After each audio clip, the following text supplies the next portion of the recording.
녹정기, 김용원저, 제8권 3장.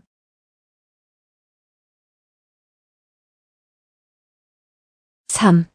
정에 미친 늙은이. 오륙기는 칭찬의 말을 던졌다. 훌륭한 도법이다. 훌륭한 건법이다. 호일지는 다시 칼을 휘둘러 곧장 내리쳤다. 풍석범은 한 걸음 물러나더니 몸을 뒤로 젖혀 피하고 장검을 흔들어 몸 앞을 방비했다. 이때 그의 왼발은 굵은 원목의 끝을 밟고 발 뒤꿈치는 물속에 잠겨 조금도 물러설 수 없었다. 호일지가 다시 3번 칼을 휘두르자 풍석범은 3차례나 검을 휘둘러 막았는데 조금도 물러서지 않았다. 호일지는 일성을 대갈하더니 칼을 들고 곧장 내리쳤다. 풍석범이 몸을 옆으로 돌려 피하는 순간 호일지의 칼은 곧장 내리쳐져 팍 하는 소리와 함께 커다란 원목을 토막냈다. 풍석범이 선 곳은 바로 커다란 원목의 끝부분이었다. 커다란 원목이 잘리자 그는 아 하는 소리와 함께 물속으로 처박혔다. 호일지는 풍석범을 향해 칼을 던졌다. 풍석범은 물속에서 몸을 제대로 피할 수가 없었다. 강철칼이 날아들자 급히 장검을 휘둘렀다.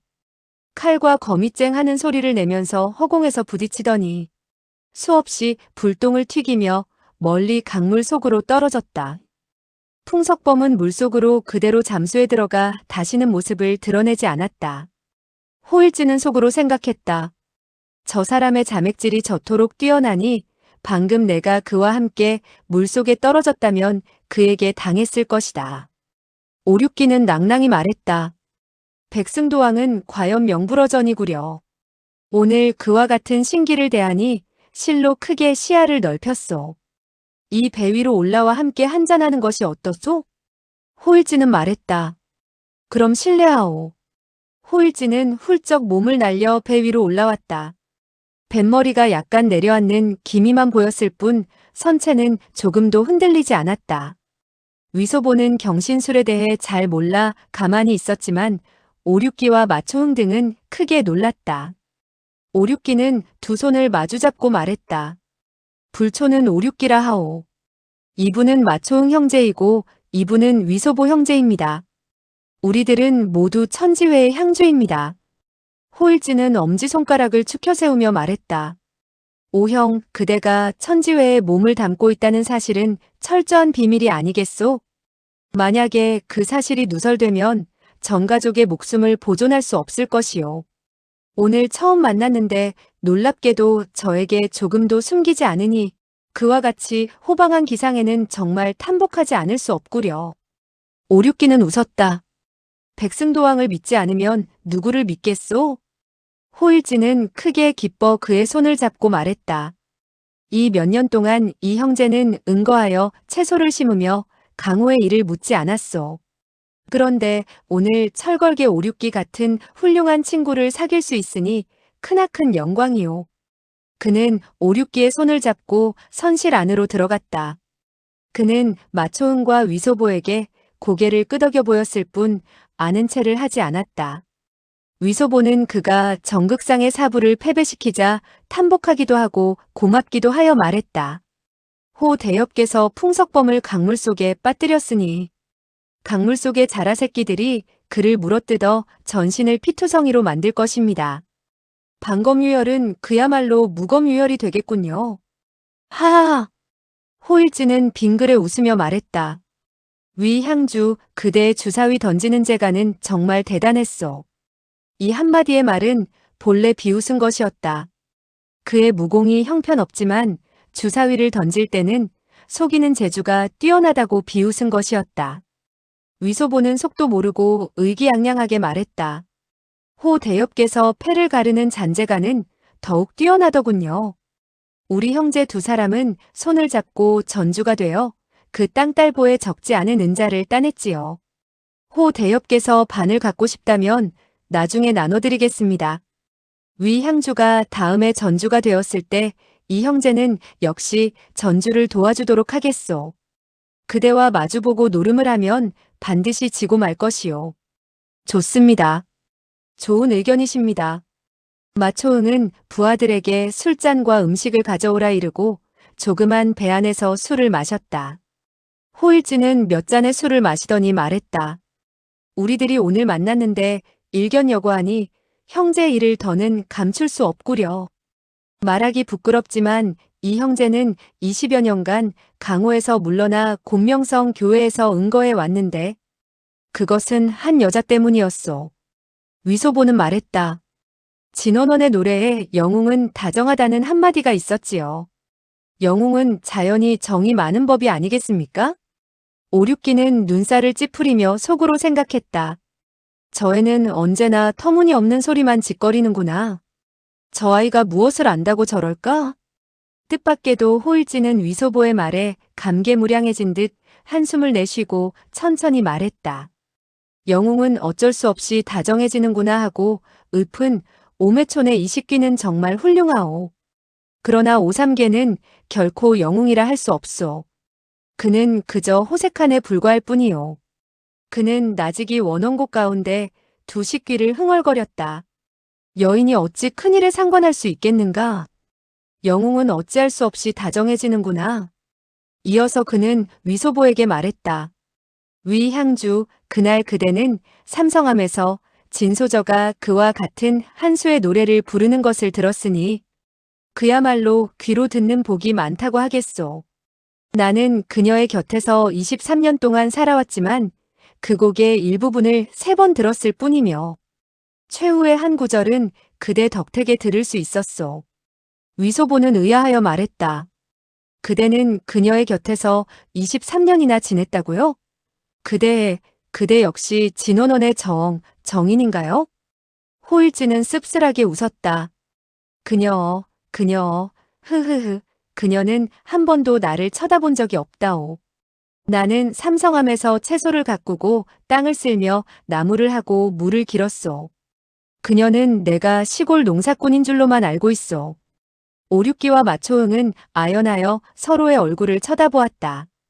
이 사람은 반드시 진원원의 미색에 빠져서 기꺼이 그녀의 하인 노릇을 한 모양이었다. 이 사람의 무공의 고강함과 명망의 두터움은 과거 무림에서 손꼽을 정도였다. 그런데도 기꺼이 천한 노릇을 했으니 실로 의아하지 않을 수 없었다. 다시 호일지를 살펴보니 그는 백발이 성성했으며 수염도 검은 것이 적고 허연 것이 많은 데다가 온 얼굴은 주름살로 뒤덮여 있고 피부는 거무튀튀하여 어느 모로 보나 준수하지 않았다. 위소보는 이상하다는 듯 말했다. 호 대협, 그대의 무공이 이토록 뛰어난데 어째서 대뜸 진원원을 안고 떠나지 않았소? 호일지는 그 말을 듣더니 얼굴에 노기를 띠고 두 눈에서 형형한 안광을 내뿜었다. 위소보는 그만 깜짝 놀라 자기도 모르게 손에 들고 있던 술잔을 놓치고 말았다. 그 바람에 술잔이 떨어져 깨지면서 몸에 술이 튀었다. 호일지는 고개를 숙이고 한숨을 내쉬더니 입을 열었다. 어느 날 나는 사천의 성도에서 우연히 진소절을 한번 보게 되었소. 아, 그것은 전생의 업보였소. 이후부터 혼백을 빼앗겨 정신을 차릴 수가 없게 되었소. 위향주 호 아무개는 정말 못나고 아무런 큰 뜻도 지니지 못한 사내요. 과거 진소저가 평서왕부에 계실 때 나는 왕부에서 원예사 노릇을 하며 그녀를 위해 꽃을 심고 잡초를 뽑아주곤 했소. 그녀가 삼성함으로 옮기자 나도 따라가서 일꾼이 되어주었소. 나는 다른 뜻이 없었소. 그저 아침 저녁으로 그녀를 보기만 하면 만족할 수 있었소. 어찌 조금이라도 가인에게 당돌한 행동을 할 수 있었겠소? 위소보는 물었다. 그대는 마음속으로 그녀를 사모하면서 20여 년의 세월을 보냈는데 그녀는 시종 그 사실을 몰랐단 말씀입니까? 호일지는 쓰디쓰게 웃으며 고개를 가로저었다. 나는 나의 신분이 노출될까봐 평소 하루에 3마디 말도 하지 않았으며 그녀의 앞에서는 한마디도 하지 않았소. 23년이라는 세월 동안 그녀와 겨우 39마디의 말을 나누었을 뿐이며 그녀는 나에게 55마디를 건넸을 뿐이요. 위소보는 웃었다. 그대는 꽤나 잘 기억하는군요. 오륙기와 마초응은 호일지가 측은하게 느껴졌다. 오륙기는 위소보가 쓸데없는 말을 하여 그의 마음을 상하게 할까봐 얼른 말했다.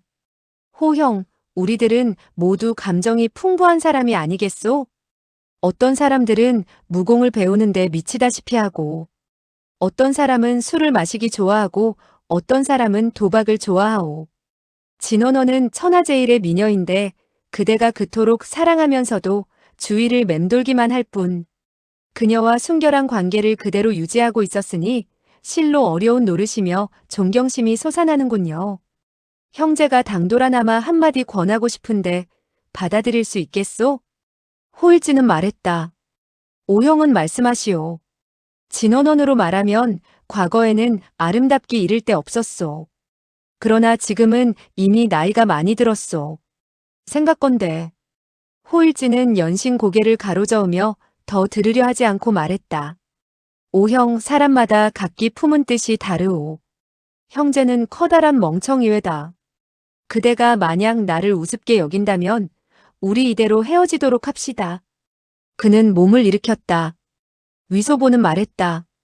잠깐, 호 노형, 진원원의 아름다움은 이 세상에서 보기 드물며 그야말로 하늘의 선녀와 같습니다. 오향주와 마향주가 그녀를 보지 못했기에 망정이지 만나보았다면 10중 8구 기꺼이 그녀를 위해 채소를 심고 물을 길게 되었을 것이니 우리 천지회에서는 두 분의 향주를 잃었을 것입니다. 오륙기는 속으로 욕을 했다. 제기랄, 저 꼬마 녀석이 제멋대로 씨부렁거리는구나. 위소보는 계속해서 말했다. 저는 친히 보았지요. 그녀의 딸 아가는 그녀의 반밖에 아름답지 않습니다만 솔직히 말해서 나는 이미 작정을 하고 있답니다. 즉 천갈래 만갈래 찢어지고 몸이 가루로 변한다 해도 반드시 그녀를 마누라로 삼겠다고요. 어제 도박장에서 그녀는 나의 눈을 찌르려 했습니다. 그 악랄한 수법에도 저는 조금도 개의치 않습니다. 이것은 노형이 친히 목격한 것이니 결코 거짓이 아니외다. 호일지는 그 말을 듣자 대뜸 동병상련의 감회가 크게 끌어올라 한숨을 내쉬었다. 내가 보기에 아가라는 여인은 위 형제에 대해서 정말 유수무정하더구려. 유수무정이 뭔지는 잘 모르겠지만 어쨌든 그녀는 뼈에 사무치도록 나를 미워합니다. 제기랄, 호 노형, 오해하지 마십시오. 나는 그저 아무렇게나 상소리를 한 것이지 그녀의 어머니인 진원원을 욕한 것은 아닙니다. 그 아가는 나의 가슴에 일검을 찔렀지 않습니까? 그 후 다시 나의 눈을 찌르려고 했습니다. 만약에 내 운수가 좋지 않았더라면 그녀는 이미 남편을 모살한 꼴이 되었을 겁니다. 그녀는 대만의 그 전공자에게 빠져서 한마음 한뜻으로 그와 부부가 되려 하는데 공교롭게도 그 정가는 강물 속에 빠졌는데도 아직 죽지 않았군요. 호일지는 그의 손을 잡고 말했다. 소형제, 인간 세상에 정이라는 물건은 억지로 할 수가 없다오. 그대가 아가를 만나 사저사제의 명분이 생긴 것만 해도 만족해야지 반드시 부부가 되려고 욕심을 내면 안 돼요. 그대는 이미 그녀를 많이 보아왔으며 그녀와 많은 말을 주고받았을 것이요. 그녀가 그대를 욕하고 때리고 칼로 찌른 것은 바로 그녀의 마음속에 그대라는 사람이 의미가 있다는 것을 말해주는 것이니 그야말로 하늘처럼 커다란 복이라 하지 않을 수 없네. 위소보는 고개를 끄덕였다. 그 말씀은 옳습니다. 그녀가 만약에 나를 아랑곳하지 않으며 이 세상에 나와 같은 사람이 없는 듯이 행동했다면 더욱 비참할 것입니다. 나는 차라리 그녀가 나를 때리고 욕하고 칼로 나를 죽이기를 바랍니다. 그저 내가 그녀에게 죽지만 않으면 될 것이 아니겠습니까? 호일지는 한숨을 내쉬었다. 설사 그녀에게 죽는다 해도 매우 좋은 일이요. 그녀가 그대를 죽인다면 아무래도 죄책감을 느껴 밤중에 꿈을 꿀 때 어쩌면 꿈속에서 그대를 만나보게 될지도 모르는 일이 아니겠소? 낮에도 할 일이 없을 때는 그대를 생각할 것이요. 이것이야말로 마음속에 그대라는 존재가 없는 것보다는 훨씬 낫지 않겠소? 오륙기와 마초응은 그만 서로의 얼굴을 바라보며 아연해지고 말았다. 한결같이 이 사람이 정말 정 때문에 미쳐도 단단히 미쳤구나 하는 생각이 들었다. 만약에 조금 전 그와 풍석범이 싸워 무공이 출신이파의 경지에 도달한 것을 목격하지 않았다면 정말 그가 바로 지난날 사해의 명성을 떨치고 풍류를 알고 준수한 미도왕이라고 생각할 수 없었을 것이다. 위소보는 그의 말에 연신 고개를 끄덕이며 말했다. 호 노형, 그대의 말은 정말 더없이 지당합니다. 나는 예전에는 생각하지 못했습니다. 하지만 제가 한 여자를 좋아하게 된 이상 반드시 그녀를 마누라로 맞아들여야 합니다. 저는 그대처럼 참을성이 없습니다. 아가가 정말 나에게 채소를 심고 물을 길며 그녀를 한평생 모시라고 한다면 나는 물론 해낼 것입니다. 그러나 만약에 그 전공자가 그녀 곁에 있다면 나는 반드시 그의 가슴에 흰 칼을 찔러 붉은 칼이 나오도록 할 수밖에 없습니다. 호일지는 말했다. 소영제, 그대가 그 여자를 좋아한다면 그녀를 위해야지 결코 그대 자신을 위하면 안 된다오. 만약에 그녀가 전공자에게 시집을 가고 싶어 한다면 그대는 백방으로 꾀를 짜서 그녀를 도와 소원을 풀어주도록 해야 할 것이오. 만약 그 누가 전공자를 해치려고 한다면 그대는 그 사람을 위해서 전력을 다해 전공자를 보호해야 할 것이며 설사 자기의 목숨을 버리는 한이 있더라도 위소보는 고개를 가로저었다. 그거야말로 큰 손해를 보는 것이 아니겠소? 미천을 날리는 짓은 절대로 할 수 없는 일입니다. 호 노형, 이 형제는 그대에 대해 매우 탐복하고 있으며 그대를 사부님으로 모시고 싶습니다. 그대의 도법을 배우고자 하는 것이 아니고 그대의 진원원에 대한 일편단심의 순정을 배우고 싶소이다. 저는 그대에 비해 이 한 가지 재간이 훨씬 떨어진다고 할 수 있으니까요. 호일지는 크게 기뻐서 말했다. 사부로 모실 필요까지는 없고 우리 형제 두 사람이 서로 격려하는 것은 상관없을 것이네. 오륙기와 마초응은 여자를 안중에 두지 않고 있었다. 아름다운 여자는 기녀원에 얼마든지 있고 그저 허연 은자를 쓰기만 하면 얼마든지 데리고 놀 수 있다고 여겼다. 아무래도 이 두 녀석은 실성한 게 틀림없어 보였다. 한편 호일지와 위소보는 한 사람은 늙고 한 사람은 어린데도 이야기를 하면 할수록 의기투합하여 늦게 만난 것을 한탄할 지경이었다. 위소보는 아가를 처로 맞이하리라 내심으로 작정한 지 이미 오래라. 어떠한 어려움이 있어도 끝까지 달라붙을 결심이었으므로 호일지의 일편단심과는 사뭇 다르다고 할 수 있었다. 한 사람은 진원원에 대해서 정이 깊었고 한 사람은 진원원의 딸을 반드시 손에 넣기로 결심하고 있었는데 두 사람의 마음 씀씀이는 전혀 달랐으나 공통점이 없지 않아 있었다. 더군다나 호일지는 그와 같은 깊은 정을 마음속에 숨겨놓은 지 23년이나 되었지만 한 번도 남에게 토로한 적이 없었다. 그런데 이제 한껏 하소연하게 되었는 바 놀랍게도 옆에서 다른 사람이 맞장구를 쳐주니 마음속의 통쾌함은 그야말로 뭐라고 형용할 수 없을 지경이었다. 마초응은 호일지와 위소보 두 사람이 의기투합해서 이야기를 주고받으며 점입가경이라 두 사람의 흥취를 방해하고 싶지 않아 바라보기만 했다. 처음에 몇 마디 말은 참고 들을 수 있었으나 갈수록 귀에 거슬리는 말들 뿐이라 오륙기와 함께 눈살을 찌푸리며 생각했다. 위향주는 어린애이니 사리를 모른다고 치자. 그러나 호일지로 말하면 늙어 망령이 들어 남의 귀한 아들을 타락시키고 있구나. 그들은 참지 못하고 멸시의 빛을 얼굴에 드러냈다. 호일지는 갑자기 말했다. 소영제, 그대와 나는 일견여고하네. 이 세상에서 가장 얻기 어려운 것이 바로 자기 마음을 알아주는 사람을 만나는 것이네. 흔히 한 사람의 지기를 얻으면 죽어도 여한이 없다고 하지 않았는가? 2호 아무개는 많은 사람들을 두루 만나보았으나 마음을 알아주는 사람은 하나도 없었네. 오늘 이렇게 인연이 있어 그대와 만나게 되었으니 우리 두 사람이 의형제를 맺는 것이 어떤가? 위소보는 크게 기뻐 말했다. 정말 좋습니다. 그러나 갑자기 망설였다. 한 가지 마음에 걸리는 것이 있습니다. 무슨 일인가? 만약에 장래 그대와 제가 각기 소원대로 그대는 진원원을 맞아들이게 되고 저는 아가를 맞아들이면 그대는 저의 장인어른이 되는 것이 아니겠습니까? 서로 형제로 호칭한다는 것은 말도 안 됩니다.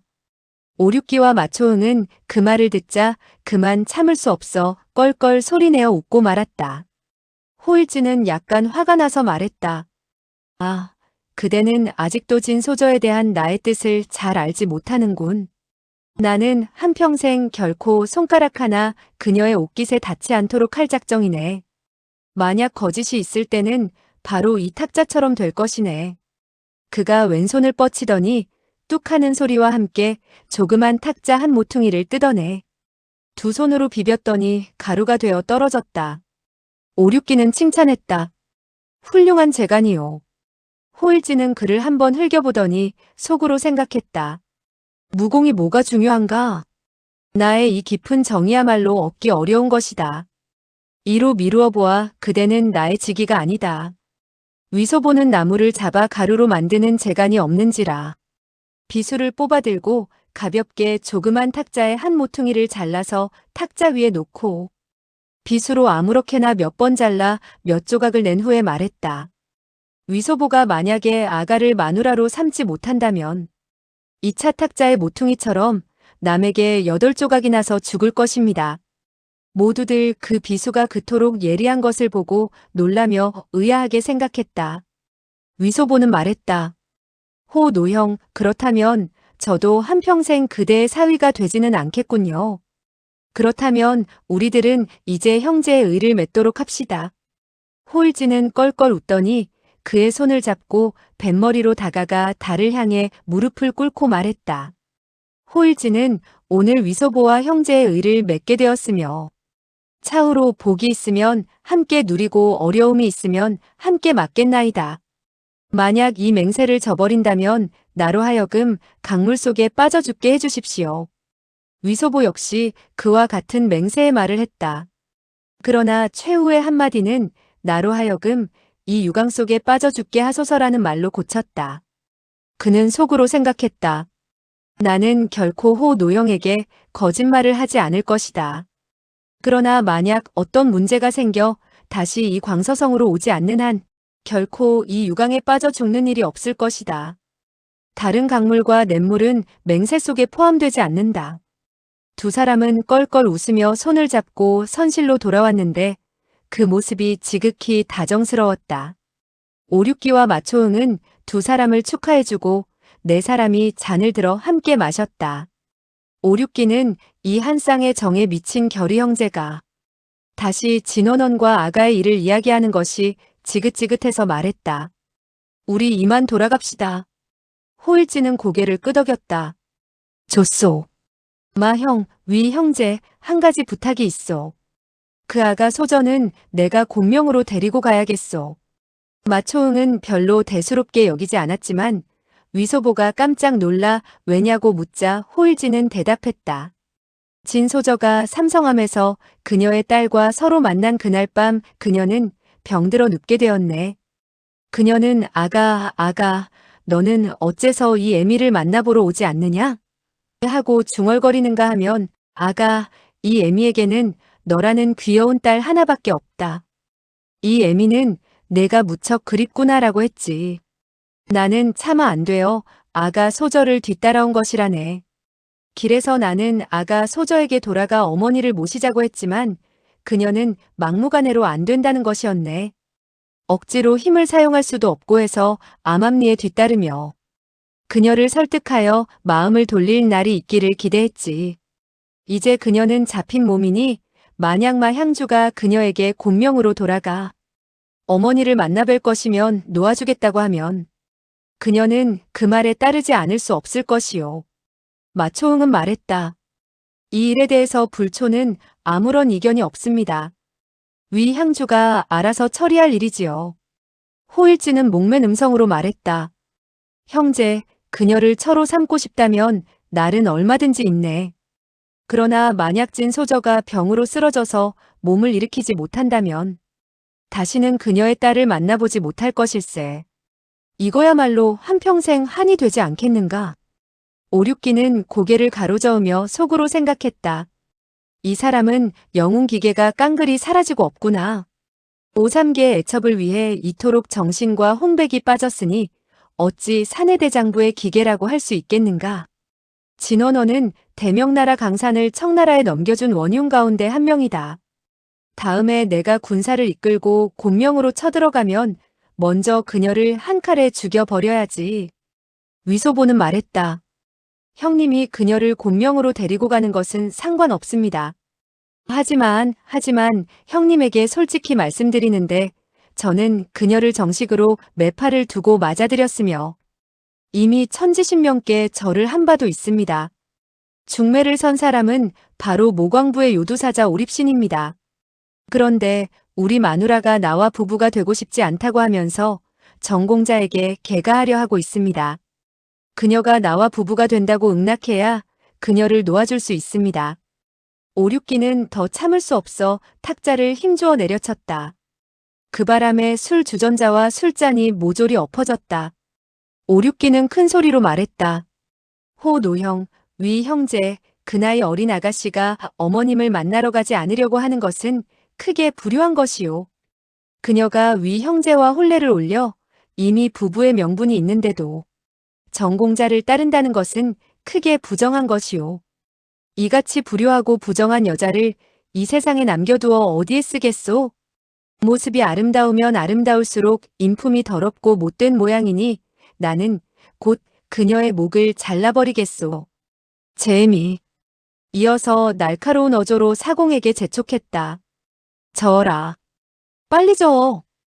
호일지와 위소보 마초흥 세 사람은 서로 쳐다보았다. 그가 이처럼 살기등등하여 목에 핏대를 세우는 것을 보고 노기가 극도에 달한 것을 짐작할 수 있어 그 누구도 감히 뭐라고 말하지 못했다. 타고 있는 배가 점점 언덕 쪽으로 가까이 다가가자 오륙기는 외쳤다. 그 일남일녀는 어디에 있느냐? 한 척의 조그만 배 위에서 그 누가 대답했다. 이곳에 묶어두었습니다. 오륙기는 그 사공에게 손짓을 했다. 그들이 타고 있는 배는 동쪽으로 방향을 틀어 그 한 척의 조그만 배 쪽으로 저어갔다. 오륙기는 위소보를 향하여 입을 열었다. 위 형제, 그대와 나는 천지회의 형제이니 정은 골육과 같소. 이 형은 그대가 미색에 현혹되어 장래를 망치는 것을 참아 볼 수가 없어서 오늘 그대를 대신해 일을 결정하려는 것이요. 위소보는 떨리는 음성으로 말했다. 이 일은 역시 잘 상의하는 것이 좋겠습니다. 오륙기는 날카롭게 외쳤다. 더 상의할 게 남아있다는 것이요? 두 척의 배는 점점 가까워졌다. 위소보는 애간장이 타서 부득이 마초흥에게 도움을 청했다. 형, 오형을 좀 말려주시구려. 오륙기는 말했다. 천하에 좋은 여자들이 무척 많소. 그 점 이 형이 책임지겠소. 그대가 만족할 만한 신부감을 구해드리겠소. 하필이면 그같이 천한 년에게 미련을 둘 것이 무엇이오? 위소보는 얼굴을 찌푸리며 한숨을 내쉬었다. 아, 이건. 이때 벼랑간 휙 하는 소리가 났다. 한 사람이 벌떡 몸을 일으키더니 맞은편에 뱃머리로 달려갔다. 바로 호일지였다. 그는 선실로 기어들어가더니 곧이어 모습을 드러냈는데 두 손에는 이미 한 사람이 안겨 있었다. 그의 신법은 신속하기 이를 데 없어 즉시 언덕 위로 오르더니 몇 번 몸을 날리지 않아 이미 수십 장 밖으로 사라졌다. 그의 음성이 멀리서 들려왔다.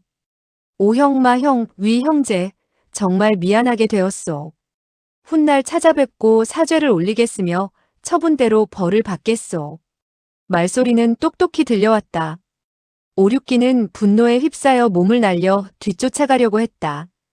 그러나 호일지는 이미 멀리 사라져 보이지 않았다. 그러다가 호일지의 멍청한 짓거리를 생각하자 참지 못하고 껄껄 웃고 말았다. 위소보도 덩달아 손뼉을 치며 웃어댔다. 참 잘되었다. 잘되었어. 하하하. 연인이 죽는 것보다는 잠시 헤어져 있는 편이 낫다고 생각한 것이었다.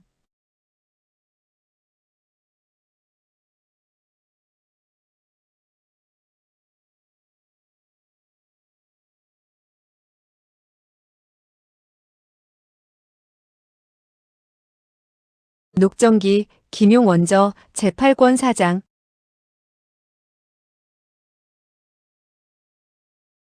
4. 진근남에게 바쳐진 42장경. 천지회의 형제들이 정극상을 배로 밀어보내자 위소보는 욕을 했다. 제기랄 놈아. 너는 천지회의 형제들을 죽이고 천지회의 총타주를 해치려고 했으니 배를 갈라 오장을 꺼내 살펴보아야 되겠다. 빌어먹을, 너는 분명히 아가가 내 마누라인 것을 알면서 그녀를 농락했겠다? 이 우라질 놈의 새끼. 그는 재빨리 다가가 두 손으로 철썩철썩 정극상의 따귀를 4대나 갈겼다. 정극상은 강물을 잔뜩 마셔 맥이 쭉 빠져 있다가 위소보가 흉악하게 나오자 정신이 퍼뜩 들어 애걸했다. 위 대인, 제발 우리 아버님의 체면을 봐서라도 나의 목숨을 살려주시오. 이후부터 나는 다시는 아가 소저에게 한마디 말도 걸지 않겠소. 위소보는 말했다. 만약에 그녀가 먼저 그대에게 말을 건다면? 그래도 나는 대답하지 않겠소. 그렇지 않으면 어떻게 되는지 말을 잇지 못하자 위소보가 말했다. 이 새끼 개방귀 뀌는 소리 작작해라. 먼저 너의 혓바닥을 잘라 아가에게 말을 하고 싶어도 하지 못하도록 하겠다. 그는 비수를 뽑아들고 호통을 내질렀다. 혀를 썩 내밀지 못할까? 정극상은 깜짝 놀라 재빨리 말했다. 나는 결코 그녀와 말하지 않겠소. 만약 한마디라도 한다면 나는 후레자식이 될 것이오. 위소보는 진근남에게 벌을 받을까봐 그를 죽이지는 못하고 엄포를 놓았다. 내가 또다시 감히 천지회의 총타주와 형제들에게 무례한 행동을 하고 또 나의 마누라와 놀아난다면 나는 일검으로 내 놈의 머리통을 푹 찌르고 말겠다. 그는 비수를 들어 가볍게 던졌다. 그 비수는 뱃머리로 날아가 푹 꽂히는 것이 아닌가. 정극상은 재빨리 말했다. 하지 않겠소. 다시는 하지 않겠소. 위소보는 고개를 돌리고 마초흥에게 말했다. 형, 이 사람은 가우당에서 잡은 것이니 그대가 알아서 처리하십시오. 국성야께서는 정말 영웅이시오. 그런데 손자가 이토록 못났으니 큰일이오. 오륙기는 말했다. 이 사람이 대만으로 돌아가면 반드시 총타주를 괴롭힐 것이오. 차라리 한 칼에 두 토막을 내어 영원히 후환을 없애는 것이 좋겠소. 정극상은 깜짝 놀라 말했다. 아닙니다. 저는 대만으로 돌아가서 아버님께 말씀을 드려 진영화, 진 선생에게 높은 벼슬을 내리겠소. 커다란 벼슬을 내리도록 하겠소. 마초흥은 말했다. 총타주께서 언제 큰 벼슬을 바라셨던가? 그는 작은 소리로 오륙기에게 말했다. 이 사람은 정왕야의 공자이니 만약 우리가 그를 죽인다면 총타주께서 주인을 시해했다는 죄명을 뒤집어쓰게 될까봐 두렵군요. 천지회는 진영화가 정성공의 명을 받들어 창립한 것으로 진영화가 천지회의 수령이지만 때만 연평군왕부의 휘하라고 할 수 있었다. 만약 천지회의 형제가 연평왕의 아들을 죽인다면 진영화는 그 책임에서 벗어날 수 없었다. 오륙기는 할 수 없이 정극상을 묶은 밧줄을 잘라내고 그를 번쩍 드러내던지며 호통을 질렀다. 꺼져라. 정극상은 허공으로 훌쩍 날면서 버럭버럭 비명을 질렀다. 이번에 나가 떨어지게 된다면 반드시 뼈마디가 부러질 거라고 생각했다. 그런데 볼기짝이 먼저 땅바닥에 닿으며 풀밭 위에 떨어져 주르르 미끄러졌다. 전신이 아파오기는 했으나 상처를 입지는 않았다. 그는 재빨리 일어나 황급히 도망치고 말았다. 오륙기와 위소보는 껄껄 웃었다. 마초흥은 말했다. 저 녀석이 조상의 체면을 깎는군. 오륙기는 물었다. 저 녀석은 어떻게 본회의 형제를 살상했으며 진 총타주를 함정에 빠뜨려 해치려고 했소? 위소보는 말했다. 그 이야기를 하자면 길지요. 우리 언덕으로 올라갑시다. 그는 하늘을 한번 쳐다보고 말했다. 저쪽에 검은 구름이 잔뜩 모여있는 것을 보니 아무래도 비가 내리겠습니다. 우리는 빨리 언덕으로 올라갑시다. 이때 한바탕 바람이 불어왔다. 그 바람으로 각자의 옷자락이 펄럭펄럭 나부꼈다. 오륙기는 말했다. 이번 풍우는 아무래도 대단할 것 같군. 우리가 배를 강 한복판으로 몰고 가. 커다란 바람과 커다란 빗속에서 술을 마시며 이야기한다면 꽤 재미있을 것 같구려. 위소보는 깜짝 놀라 말했다. 이 조그만 배는 바람을 이기지 못할 텐데 만약 뒤집힌다면 큰일이 아닙니까? 마초응은 빙그레 웃으며 말했다. 그 점은 걱정하실 것 없소. 그는 사공에게 몇 마디 분부했다. 사공은 뱃머리를 돌려 돛을 달았다. 이때 바람의 기세는 퍽이나 대단했다. 돛배는 바람을 안고 화살처럼 강 한복판으로 미끄러졌다. 강물은 어느덧 커다란 파도를 일으키고 조그만 배는 둥실 떠올랐다가 아래로 내려가곤 했으며 강물이 곧장 선실 안으로 뿌려지곤 했다. 위소보는 소백룡이라는 벼로를 지니고 있었지만 자맥질도 할 줄 몰랐다. 그는 나중에는 안색마저 창백하게 질리고 말았다. 사실 그는 용과는 아무런 관계도 없었다. 오륙기는 웃었다. 위 형제, 나 역시 자맥질을 할 줄 모른다오. 위소보는 크게 의아하여 말했다. 헤엄칠 줄 모르신다고요? 한 번도 익힌 적이 없소. 나는 물만 보면 머리가 어지럽고 띵해집니다. 그럼 그대는 어째서 배를 강 한복판으로 나아가도록 했습니까? 무서운 일일수록 나는 더욱더 한번 해보고 싶은 생각이 들지요. 기껏해야 커다란 파도에 배가 뒤집혀서 모두들 물귀신이 되기밖에 더하겠소? 더군다나 마형의 벼로가 서강신교이니 자맥질에 얼마나 뛰어나겠소? 마형, 미리 말해두는데 나중에 배가 뒤집히면 그대는 먼저 위 형제를 구하고 두 번째로 나를 구하도록 하시오. 마초응은 웃었다. 좋지요. 약속하겠습니다. 위소보는 그제야 마음이 약간 놓였다. 풍랑은 점점 거세졌다. 조그만 배는 파도를 따라 벼랑간 일장이나 쑥 솟아올랐다가는 벼랑간 허공에서 강물 속으로 처박힐 것처럼 떨어지곤 했다. 위소보는 그 바람에 훌쩍 떠올랐다가 쿵 하고 세차게 선실 바닥에 내동댕이 쳐지곤 했다. 그는 다급하게 외쳤다. 아, 야단났구나. 돛대 위에서 후두둑 하는 소리가 나면서 큰 비가 쏟아졌다. 곧이어 일진의 광풍이 불어닥쳐 뱃머리와 배 뒤쪽의 등불을 모조리 꺼버리고 말았다. 선실 안의 등불도 꺼졌다. 위소보는 다시 큰 소리로 외쳤다. 아, 야단났다. 선실에서 바깥을 바라보니 강변에는 허연 거품을 내뿜는 물결이 거세게 넘실거리고 바람소리와 폭우가 엄청나게 휘몰아쳤다. 마초응은 말했다.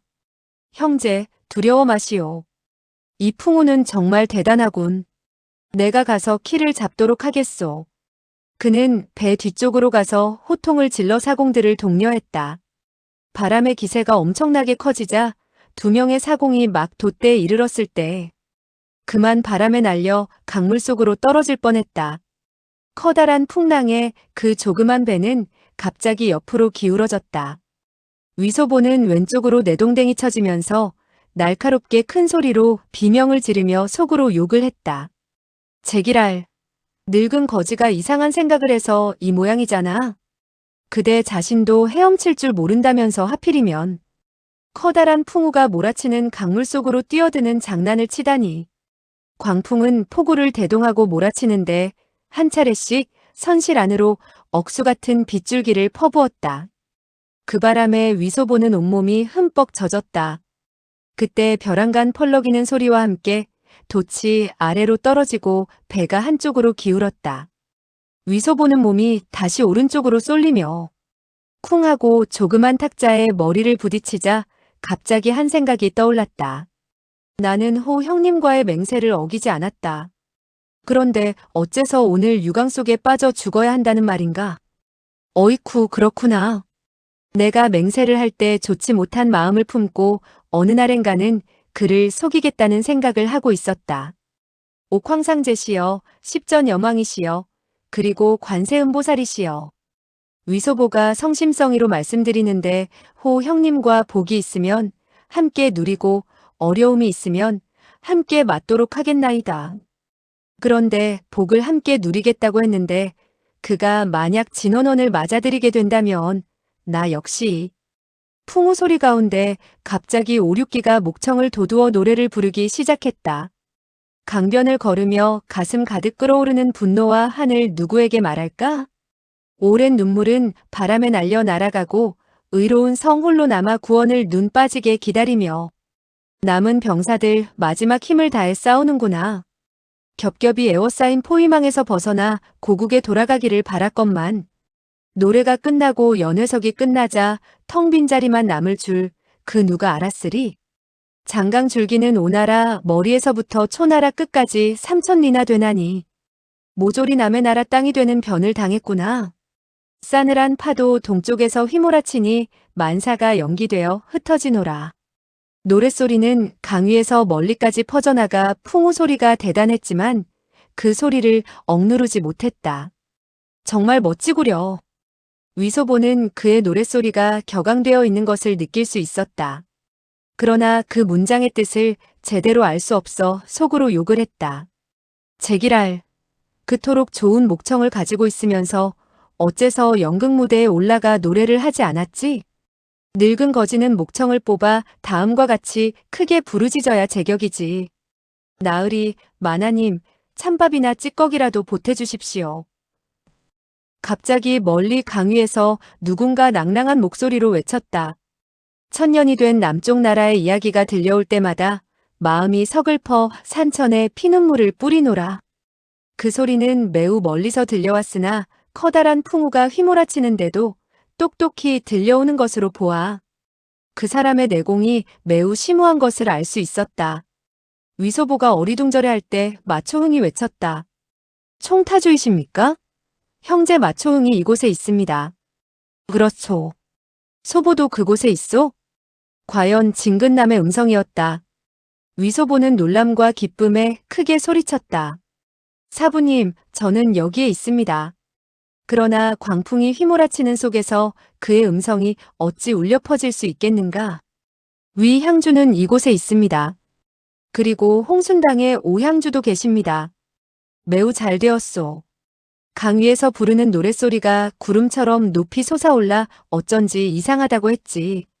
그 소리에는 매우 기뻐하는 빛이 깃들어 있었다. 속하 오륙기 총타주님께 인사드립니다. 다 한 집안 형제들인데 겸손할 것 없소이다. 풍우는 여전히 휘몰아치고 있었다. 위소보가 선실에서 바깥쪽을 내다보니 강물 위는 칠흑 같은 어둠에 휩싸여 있는데 한 점의 붉은 빛이 천천히 강물 위에서 이쪽으로 옮겨지고 있었다. 진근남의 배에 등불이 켜져 있는 것이었다. 잠시 후에 불빛이 가까운 곳으로 옮겨지고 뱃머리가 살짝 아래로 가라앉는다고 느끼는 순간 진근남은 이미 배 위로 올라왔다. 위소보는 속으로 생각했다. 사부님이 오셨으니 죽지 않게 되었구나. 그는 재빨리 선실 입구 쪽으로 마중을 나갔으나 어둠 속에서 진근남의 얼굴을 알아볼 수가 없어 사부님 하고 부르짖고 다시 말을 하려고 했다. 그때 진근남이 그의 손을 덥석 잡더니 선실 안으로 들어가며 웃었다. 비바람이 정말 대단하구나. 너는 놀라지 않았느냐? 괜찮습니다. 오륙기와 마초응은 안으로 들어와 인사를 했다. 진근남은 말했다. 그대들이 강물 위에 있다는 것을 알고 찾아 나섰소. 그런데 뜻밖에도 이 커다란 비바람을 만나게 되었구려. 만약 오형이 소리 높여 노래를 부르지 않았다면 정말 찾기 힘들 뻔했소이다. 속하가 일시 흥에 겨워 노래를 불렀습니다. 총타주께서는 웃으셨겠군요. 모두들 형제로 칭하도록 합시다. 오형이 노래를 부른 것은 도화선 가운데의 침강이라는 한 구절이 아니오? 그렇습니다. 이 한 수의 노래는 사각부가 적에게 항거하다가 강물에 떨어져 순사하게 된 것을 노래하고 있죠. 형제가 가장 좋아하는 노래랍니다. 강 위의 풍우가 크게 몰아치니 그만 저도 모르게 노래를 불렀습니다. 정말 노래를 잘 불렀소. 정말 멋있었소. 위소보는 속으로 생각했다. 원래 이것은 연극 무대에서 부르는 노래로 침강이라고 하는 것이었군. 그런데 하필이면 좋은 노래를 다 놔두고 왜 재수 없는 노래를 불렀다지. 그대가 강물 속으로 빠지려고 한다면 나는 미안하지만 함께 빠져 죽을 수 없소이다. 진근남은 말했다.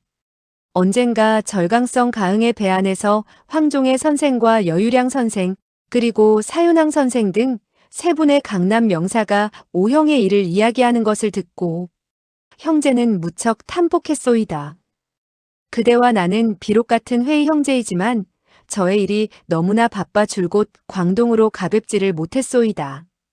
오형의 신분이 남과 다르니 북으로 올라올 수 없었는데 뜻밖에도 오늘 이곳에서 모이게 되었으니 진정 반가운 일입니다. 오륙기는 말했다. 형제는 천지회에 가담하게 된 이후 총타주에게 인사를 드리고 싶지 않은 날이 없었습니다. 강호에는 다음과 같은 말이 있지요. 진근남을 만나지 못하면 영웅이라 일컬어질 수 없다. 오늘부터 나도 영웅이라 일컬어질 수 있게 되었습니다. 하하하. 그 모두 강호의 친구들이 높이 사주신 덕택인데 정말 부끄럽기만 하오이다. 두 사람은 서로 상대방을 아꼈고 의기투합해서 마음 놓고 한평생의 포부를 주고받았으며 밖에서 몰아치고 있는 풍우를 잊어버렸다. 진근남은 오삼계의 일을 물었다.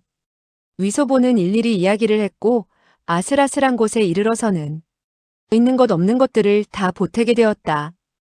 여러 가지 경과는 마초흥도 처음 듣는 이야기였다.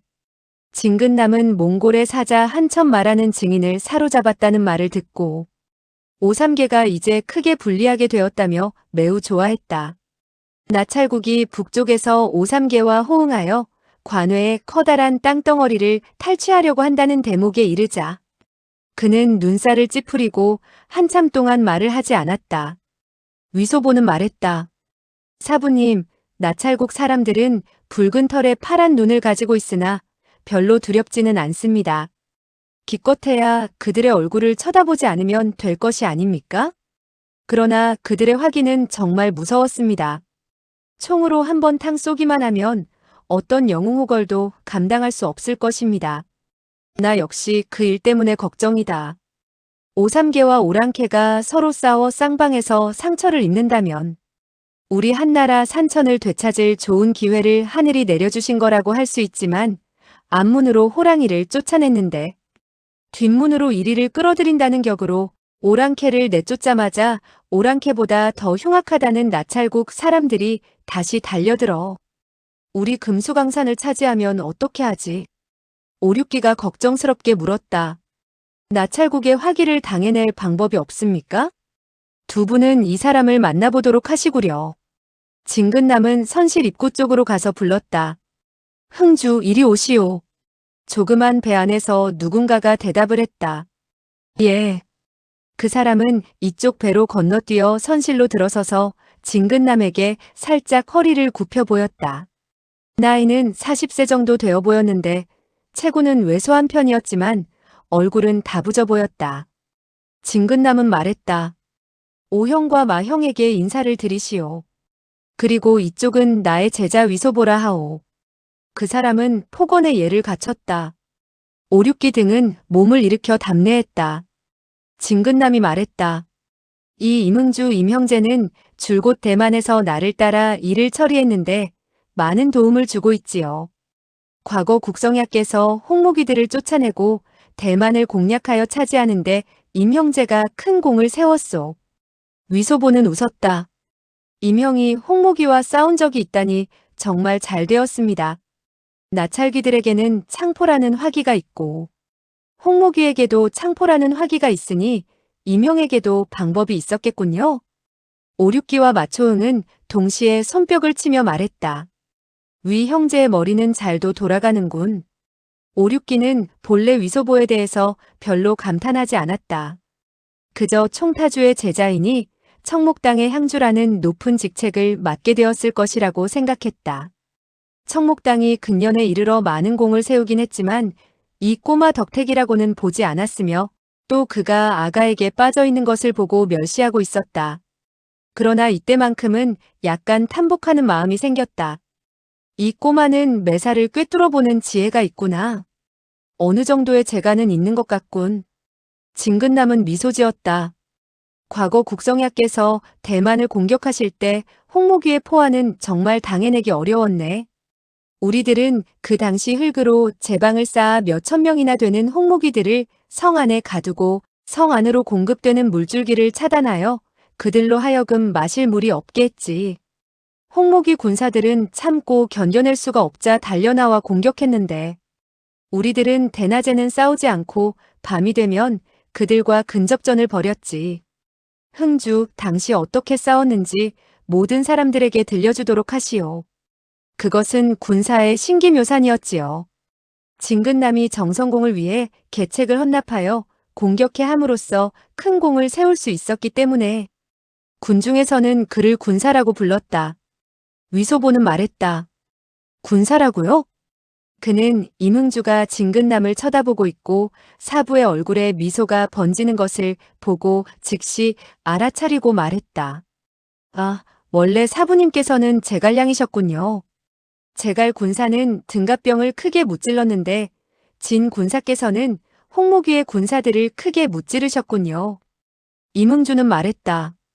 국성야께서는 영력 15년 2월 초하룻날 강가에서 절을 올리고 문무백관과 군사들을 이끌고 전함을 타고 과라만에서 배를 띄우게 되었는데 29날에 팽호에 이르게 되었지요.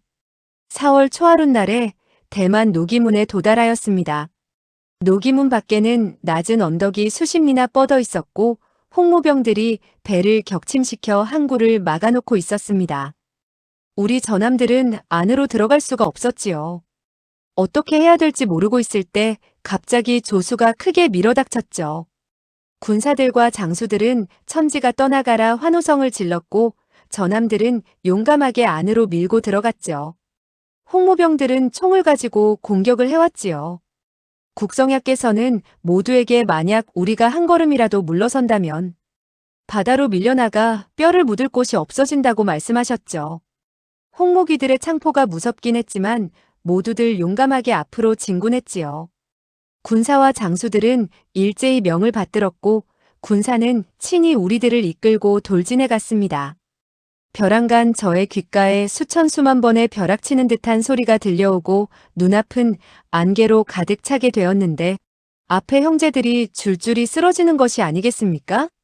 모두들 당황하고 어지러워 도망쳐 물러나고 말았죠. 위소보는 말했다. 내가 처음으로 홍목이의 총소리를 들었을 때도 깜짝 놀라 귀가 멍멍해지고 말았습니다. 임흥주는 말했다. 나는 마치 머리 없는 파리처럼 손발이 어지러웠는데 이때 군사께서 큰 소리로 부르짖었지요. 홍목이들은 총을 쏘았다. 화약을 재고 총알을 다시 장탄해야 하니 모두들 돌진하라. 저는 재빨리 형제들을 이끌고 돌진해 갔습니다. 아니나 다를까 홍목이들은 일시에 총을 쏘지 못했습니다. 그러나 막 그들 앞으로 돌진해 갔을 때 홍목이들은 다시 총을 쏘았으며 나는 즉시 땅바닥에 몸을 굴려 피했는데 적지 않은 형제들이 죽음을 당하게 되어 달리 방법이 없길래 부득이 물러나고 말았지요. 홍목이들은 감히 뒤쫓아오지 못했습니다. 그 싸움에서 전사한 형제들은 수백이나 되었고 모두들 맥이 빠져 어쩔 줄 몰라 했으며 홍목이들의 총과 포를 생각만 하면 그만 간이 떨어질 정도가 되었죠. 위소보는 말했다. 그 후 군사께서 묘책을 생각해내셨군요. 임흥주는 외쳤다. 그렇소. 그날 밤 군사께서는 나를 불러서 물었소.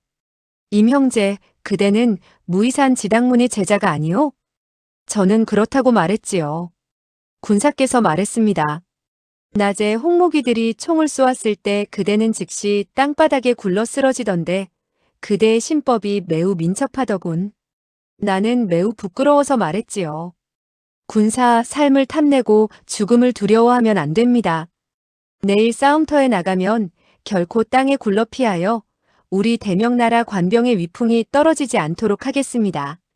그렇지 않을 때 군사께서는 저의 머리를 자르도록 하십시오. 위소보는 말했다. 임형 나의 짐작이지만 군사께서는 그대가 삶을 탐하고 죽음을 두려워했다고 탓하셨던 게 아니고 그대의 땅에 굴러 피하는 방법이 무척 좋다고 칭찬을 하고 그대더러 형제들에게 전수하도록 하려고 하셨던 게 아닌가 생각되는군요. 진근남은 그를 바라보고 얼굴에 미소를 띄었는데 가상하다는 표정이 서려 있었다. 임흥주는 무릎을 치며 큰 소리로 말했다. 그렇지요. 그대는 군사의 제자답군요. 과연 명사에 고제자가 난다고 하더니 위소보는 웃으며 그 말을 받았다. 그대는 우리 사부님의 부하이니 과연 강한 장수 밑에 약한 병사가 없다는 말이 맞구려. 사람들은 모두 웃었다. 임흥주는 말했다. 그날 밤 군사는 정말 그와 같이 분부했지요. 그대는 오해하지 마시오. 내가 보기에 그대의 연청시 8번과 송서초상비의 신법이 매우 합당하다고 느껴졌소.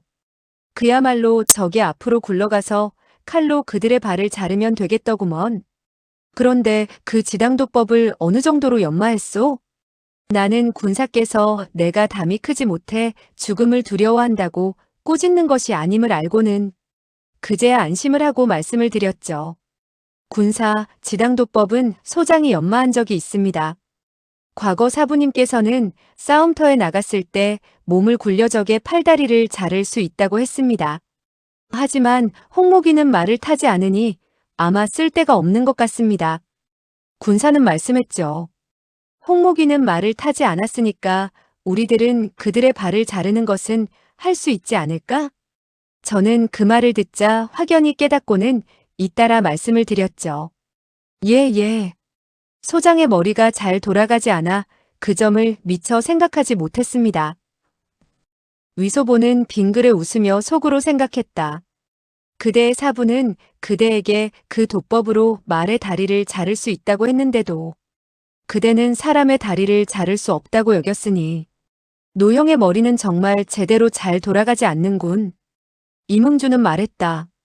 당시 군사께서는 저에게 그 도법을 한번 펼쳐보라고 했지요. 저의 도법을 보시더니 군사께서는 저에게 제대로 연마했다고 하시더니 다음과 같이 말씀하셨죠. 그대의 지당문 도법과 신법은 10여 년간 연마하지 않았다면 그 정도까지 연성하지 못했을 것이요. 그러나 우리는 내일 바로 싸움을 해야 하며 모두들 연마해야 하니 때늦은 감이 있군. 그래서 저는 말했죠. 예, 이 지당문의 도법을 소장은 제대로 연성하지 못했습니다만 확실히 10여 년간 연마했습니다. 군사께서는 말씀하셨죠. 우리가 흙 제방을 재빨리 쌓고 궁전으로 지킬 테니까 그대는 재빨리 가서 병사들과 장수들에게 대굴대굴 굴러 앞으로 나아가 칼로 발을 자르는 방법을 가르쳐 주도록 하시오. 그저 몇 가지 초식만 가르쳐서 모두들 익숙해지면 된다오. 지당문의 심오한 무공을 모조리 가르칠 필요는 없소. 저는 군사의 명령을 받고 그날 밤 본대의 사병들을 먼저 가르쳤죠. 이튿날 이른 아침 홍목이들이 돌격해 왔을 때 우리들이 한 차례 화살을 쏘아 격퇴시켰지요. 본대의 사병들은 지당도법의 기본 5초를 연마해서 다시 다른 관병들에게 전수했지요. 군사께서는 모두에게 나뭇가지를 잘라서 방패로 만들어 홍모병의 납으로 만든 탄환을 막도록 분부했습니다. 나흘째 되는 날 아침 홍모병은 다시 대거 공격을 해왔는데 우리들은 마중 나가 싸우게 되었고 땅을 대굴대굴 굴러 앞으로 나아가 공격을 하는 바람에 홍모기들은 낙화유수처럼 무너져 전장에 수백 개나 되는 털이 숭숭한 다리를 남겨놓게 되었지요. 그 바람에 적감성을 지키던 홍모귀 우두머리의 왼쪽 다리도 잘라지게 되었죠. 이 홍모귀의 우두머리는 투항해 왔습니다. 그 후 제차위성을 공격할 때도 역시 이 방법을 사용했지요. 마초응은 말했다. 이후 나찰귀들과 싸움을 하게 되었을 때 지당도법으로 상대하면 되겠군요. 진근남은 말했다. 그러나 사정이 좀 다르오. 과거 대만의 홍모병들은 3,4천 명에 불과하였는데 나찰국의 군사들이 침범해 온다면 적어도 수만 명이 될 것이고 그들이 끊임없이 몰려오면 죽여도 다 죽이지 못할 것이오. 더군다나 지당도법은 근접전에서만 사용할 수 있어. 나찰국의 군사들이 만약에 대포를 쏘아댄다면 감당하기 어려울 것이오. 오륙기는 고개를 끄덕이고 물었다. 군사의 의견으로는 어떻게 했으면 좋겠습니까? 그는 진근남이 임흥주를 소개할 때 자기 자신을 향주라고 부르지 않는 것으로 보아 임흥주가 천지회의 사람이 아니라고 짐작하고 자기 역시 진근남을 총타주라고 부르지 않은 것이다. 진근남은 말했다. 우리 중국은 땅이 넓고 사람이 많소. 만약 매국노가 내응하지 않으면 외국 사람들은 쳐들어오기가 지극히 어렵소. 여러 사람이 말했다. 그렇지요. 오랑캐가 우리 강산을 점령한 것도 모두 다 매국노 오삼계가 안내했기 때문이죠. 이제 오삼계는 다시 나찰국과 결탁하려 하고 있어. 그가 군사를 일으켜 반란을 일으켰을 때 우리가 단숨에 그를 쳐부숴버린다면 나찰국에서는 내응이 없어지므로 경솔이 침범해 오지 못할 것이요. 마초응은 말했다. 그러나 오삼계가 너무 빨리 무너진다면 그와 오랑캐가 싸워 우리가 어부지리를 얻는 일이 없을 것이 아니겠습니까? 그 말도 맞소. 그러나 이해득실을 따져볼 때 나찰국 사람들은 오랑캐보다 더 무섭소. 위소보는 말했다. 그렇지요. 오랑캐 역시 누런 피부에 검은 눈동자, 납작한 코를 가지고 있어. 우리들과 다름없으며 말하는 것도 같습니다. 그러나 외국의 도깨비들은 붉은 털에 파란 눈을 지녔고 말하는 것도 자기들끼리 씨부렁거리니 그 누가 알 수 있단 말입니까?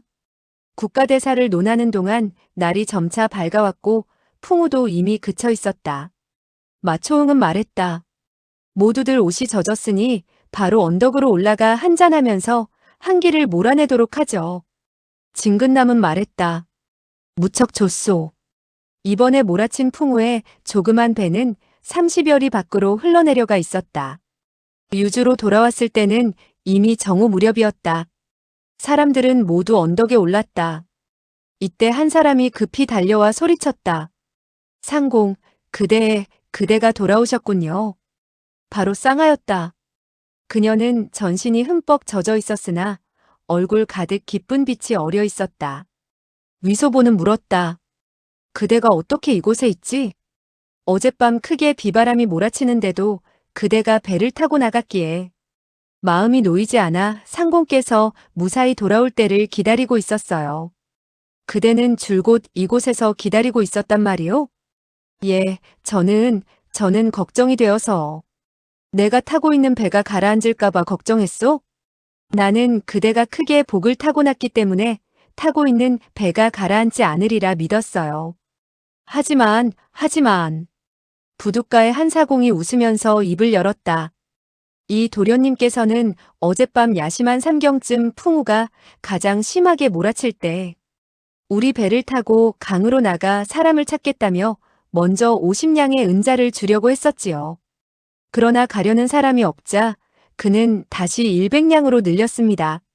장노삼이 돈을 탐내어 응낙했지요. 그러나 막배를 띄우려고 했을 때 우지끈하는 소리와 함께 커다란 바람에 돛대가 부러지고 말았습니다. 이렇게 되자 그 누구도 감히 나갈 엄두를 내지 못했지요. 그는 초조해져서 큰 소리로 울기만 하더군요. 위소보는 속으로 감동하여 쌍아의 손을 잡고 말했다. 쌍아, 그대는 진심으로 나를 걱정해주는군. 쌍아는 얼굴이 새빨개져 고개를 숙였다. 일행은 마초응의 거처로 가서 옷을 바꾸어 입었다. 진근남은 마초응에게 명해 전공자와 풍석범의 행방을 수소문하도록 했다. 마초응은 대답을 하고 나가 사람을 보내 조사한 후 곧 들어와 가후당의 사무에 대해서 보고했다. 마초응은 연회석을 차리고 진근남에게 가장 윗자리에 앉도록 했다. 그 다음에 오륙기가 앉았고 세 번째 자리에 위소보를 앉히려고 했다. 위소보는 말했다. 임형이 대만을 공격하고 깨뜨리는 데 있어서 지당도법으로 홍목이들의 다리를 잘라 큰 공을 세웠으니 형제는 그와 함께 술을 마시는 것만으로도 만족하고 즐겁소이다. 이와 같은 영웅호거를 두고 이 형제가 어찌 그의 윗자리에 앉을 수 있겠소? 그는 임흥주를 잡아당겨 세 번째 자리에 앉혔다. 임흥주는 크게 기뻐했으며 속으로 군사의 이 제자가 나이는 어리지만 그야말로 의리가 대단하다고 생각했다. 연회를 파한 후 천지회의 네 사람은 다시 상방에서 일을 의논했다. 진근남은 분부했다. 소보, 너는 큰일을 눈앞에 두고 있는 몸이니 이번에도 함께 오래 머물 수 없겠다. 내일 곧장 북쪽으로 올라가거라. 예, 저는 이번에 오형의 영웅적인 무용담을 들으려 했는데 아무래도 오삼계를 물리친 후에 다시 오형의 이야기를 듣기로 하지요. 오륙기는 웃으며 말했다. 이 형제에게는 영웅적인 행적이 없소. 평생에 나쁜 일을 많이 지은 셈이지요. 만약 사윤왕 선생의 가르침이 아니었다면 오늘까지도 나는 여전히 오랑캐의 앞잡이가 되어 개처럼 충성하고 있었을 것이네. 위소보는 오삼계가 선물한 단총을 한 자루 꺼내며 오륙기에게 말했다. 오형, 먼 길을 달려 이 몸을 보러 오셔서 정말 고맙게 생각합니다. 이것은 나찰국의 단총인데 저를 만난 기념으로 삼아 주십시오. 오삼계는 그에게 2자루의 단총을 선물했는데 그중 한 자루는 위소보가 목건병을 구해낼 때 하곡상에게 건네주었다. 그 후 총총이 운남에서 떠나느라고 미처 받지 못한 상태였다. 오륙기는 고맙다는 말을 하고 단총을 받아서 화약과 철탄을 장진하고 불을 당겨 정원을 향해 한 번 쏘았다. 불빛이 번쩍하며 탕하는 소리가 크게 울려 퍼지면서 정원의 청석판 돌가루가 마구 날렸다. 사람들은 깜짝 놀랐다. 진근남은 눈살을 찌푸리며 속으로 생각했다. 나찰국의 화기가 이토록 위력적이니 군사를 일으켜 침범해 온다면 정말 대항하기 어렵겠구나. 위소보는 5,000냥이 나가는 은표를 넉 장 꺼내 마초흥에게 주고 웃으며 말했다. 마형, 수고스럽지만 귀당의 형제들에게 술이나 사시지요. 20,000냥의 은자를 말이오? 너무 많소. 3년 동안 술을 마셔도 다 마시지 못하겠소. 그는 고맙다는 인사말을 하고 거두어들였다. 위소보는 무릎을 꿇고 진근남에게 인사를 하고 작별을 고했다. 진근남은 손을 뻗쳐 일으키더니 그의 어깨를 토닥거리며 웃었다. 너는 정말 잘했다. 이 진근남의 제자로 부끄럽지 않다. 위소보는 그와 가까이 서자 똑똑히 진근남의 얼굴을 살펴볼 수가 있었다. 그의 귀밑머리는 이미 반백이 다 되었고 안색은 매우 초췌해져 있었다. 아마도 몇 년 동안 강호를 떠돌아다니면서 풍상을 겪었기 때문에 늙어버린 것 같다고 생각하니 마음이 괴로웠다. 그는 뭔가 사부님께 드릴 물건이 없을까 생각했다. 사부님께서는 은자를 마다하실 것이다. 구슬이나 보물 따위도 좋아하시지 않는다. 사부님은 무공이 뛰어나시니 나의 비수나 보위도 대단하게 생각하지 않으실 것이다. 벼랑간 그는 끓어오르는 충동을 이기지 못하고 말했다. 사부님, 한 가지 중요한 사실을 어르신께 말씀드려야겠습니다. 오륙기와 마초흥은 그들 사도 간에 할 말이 있다는 것을 알고는 밖으로 나갔다. 위소보는 손을 뻗쳐 속주머니에서 한 봉지의 물건을 꺼냈다. 그는 그 봉지를 싸매고 있는 줄을 풀고 한 겹이 기름 먹인 배를 풀어 헤쳤다. 그리고 2겹이 기름 먹인 종이를 풀고 8권의 42장경 겉장 안에서 꺼내온 그 조각난 양피지들을 드러내 보이며 말했다. 사부님, 제자는 사부님에게 효성을 다할 물건이 없습니다. 이 한 무더기에 조각난 양피지들을 거두어 주십시오.